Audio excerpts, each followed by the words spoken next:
Fair trial.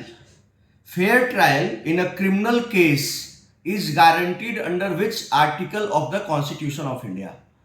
Fair trial you must have heard कि कोई कितना भी बड़ा बाहुबली हो, कोई कितना भी बड़ा इंडस्ट्रियलिस्ट हो, बिजनेसमैन हो, उसका ऑरा कोर्ट पर प्रिवेल नहीं करना चाहिए, या फिर सामने में जो उसके पार्टी है, जो उसके अगेंस्ट में केस लड़ रहा है, उसके केस को जोपर्डाइज नहीं कर दे। तो फेयर ट्रायल का एक कॉन्सेप्ट है, I think you all know about this, you all must have heard about this, कि फेयर ट्रायल होना चाहिए, कि किसी को फियर ना हो और किसी को फेवर ना हो।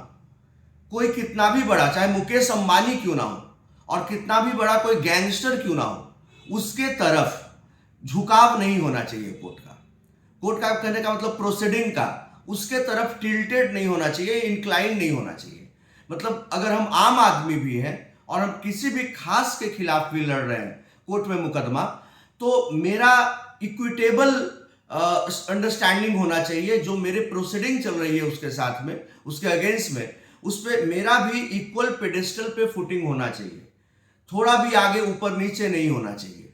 फेयर ट्रायल इसको कहते हैं कि किसी को भी ना फेवर करेगा और ना किसी से फियर करेगा।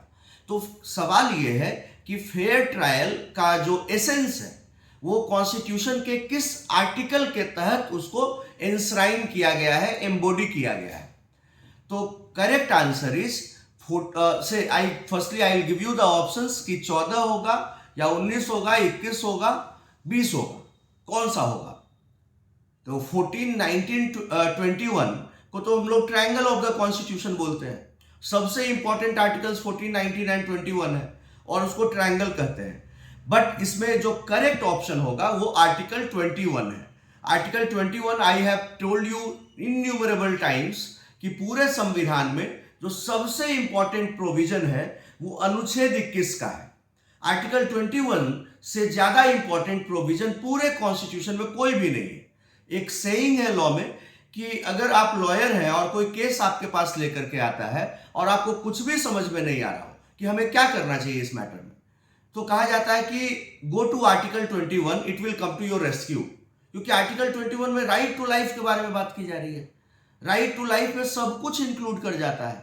आप जो भी केस कर रहे हैं अपने जीवन काल में ही तो केस कर रहे हैं, चाहे प्रॉपर्टी का हो, क्रिमिनल का मैटर हो, किसी भी तरह का मैटर हो, सिविल का मैटर हो, साइबर का मैटर हो, एनवायरमेंट का मैटर हो, तो ये तो आपके राइट टू लाइफ में ही हो रहा है। लाइफ आपके जीवन काल का जो चक्र है उसी में हो रहा है।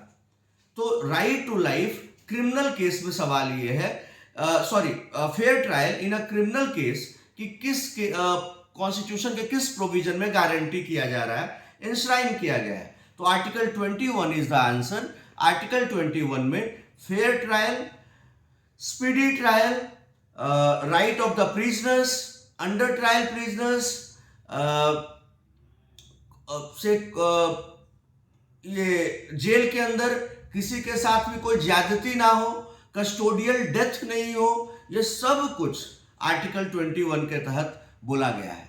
तो आप एकदम दिमाग में सेट रखना कि फेयर ट्रायल की जब भी बात आएगी कि कॉन्स्टिट्यूशन के किस आर्टिकल में है, तो सीधा आर्टिकल 21 पे जाना है। आर्टिकल 14 पे नहीं चले जाना है कि इक्वालिटी के बारे में बात कर रहा है। जनरली लोग 14 की तरफ भागते हैं कि इक्वालिटी के बारे में बात कर रहा है तो फेयर ट्रायल इक्वालिटी के बारे में है। ऐसा नहीं है। वो इक्वालिटी से जो आर्टिकल 14 बात कर रहा है वो इक्वालिटी बिफोर लॉ के बारे में बात कर रहा है और इक्वल प्रोटेक्शन ऑफ लॉ के बारे में बात कर रहा है, फेयर ट्रायल के बारे में बात नहीं कर रहा है। I hope that you have got the point. And इसी तरह के रेलेवेंट कंटेंट के लिए आप हमारे YouTube channel Chanakya CLAT classes पे बने रहिए। Thank you everyone for watching. जय हिंद, जय श्री राम।